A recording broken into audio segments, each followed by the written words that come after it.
Chapter 30.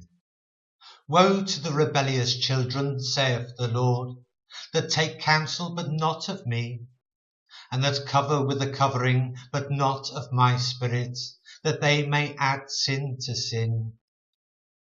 That walk to go down into Egypt, and have not asked at my mouth, to strengthen themselves in the strength of Pharaoh, and to trust in the shadow of Egypt. Therefore shall the strength of Pharaoh be your shame, and the trust in the shadow of Egypt your confusion. For his princes were at Zoan, and his ambassadors came to Hanes. They were all ashamed of a people that could not profit them, nor be an help nor profit, but a shame, and also a reproach.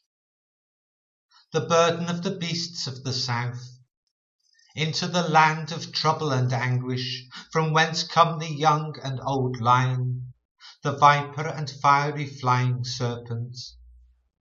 They will carry their riches upon the shoulders of young asses, and their treasures upon the bunches of camels, to a people that shall not profit them. For the Egyptians shall help in vain, and to no purpose.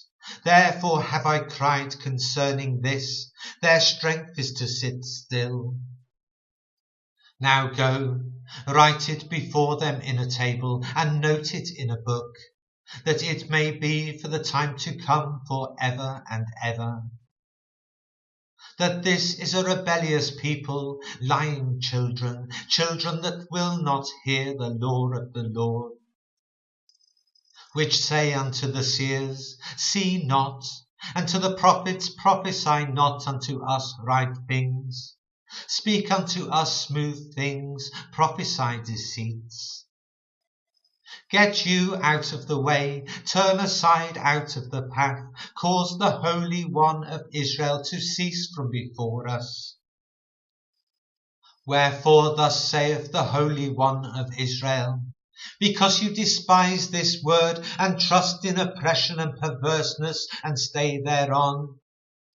Therefore this iniquity shall be to you as a breach ready to fall, swelling out in a high wall, whose breaking cometh suddenly at an instant.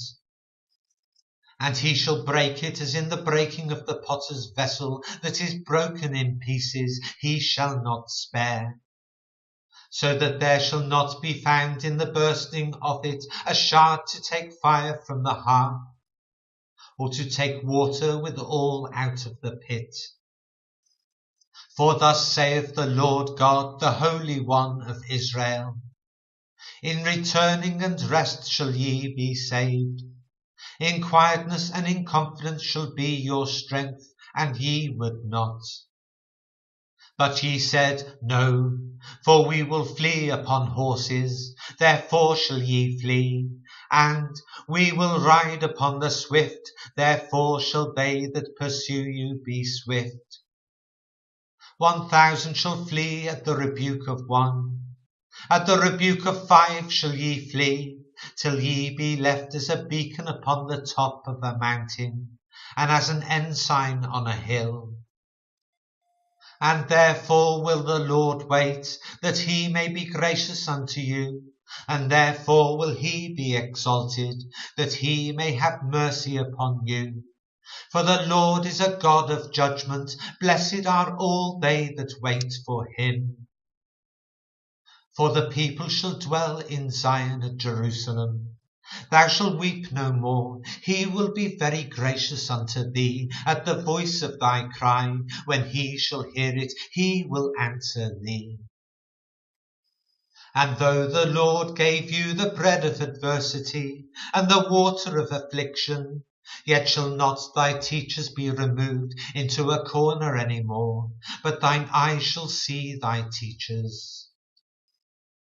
And thine ears shall hear a word behind thee, saying, this is the way, walk ye in it. When ye turn to the right hand, and when ye turn to the left. Ye shall defile also the covering of thy graven images of silver, and the ornament of thy molten images of gold. Thou shalt cast them away as a menstruous cloth. Thou shalt say unto it, Get thee hence. Then shall he give the rain of thy seed, that thou shalt sow the ground withal, and bread of the increase of the earth, and it shall be fat and plenteous. In that day shall thy cattle feed in large pastures.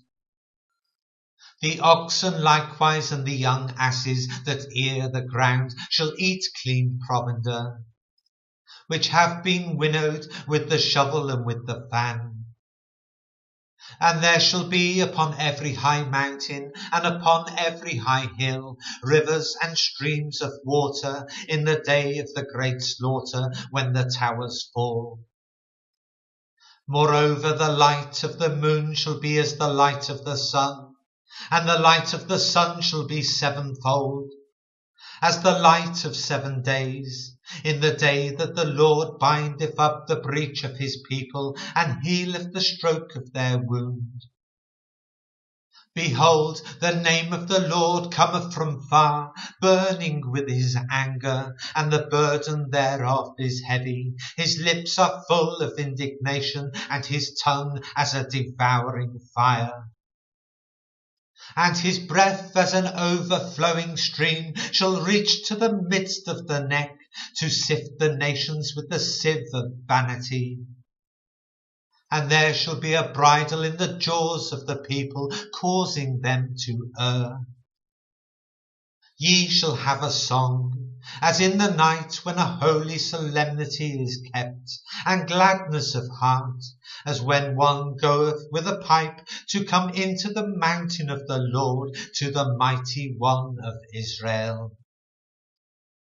And the Lord shall cause his glorious voice to be heard, and shall show the lighting down of his arm, with the indignation of his anger, and with the flame of a devouring fire, with scattering and tempest and hailstones. For through the voice of the Lord shall the Assyrian be beaten down, which smote with a rod. And in every place where the grounded staff shall pass, which the Lord shall lay upon him, it shall be with tabrets and harps, and in battles of shaking will he fight with it. For Topeth is ordained of old, yea, for the king it is prepared. He hath made it deep and large, the pile thereof is fire and much wood. The breath of the Lord like a stream of brimstone doth kindle it.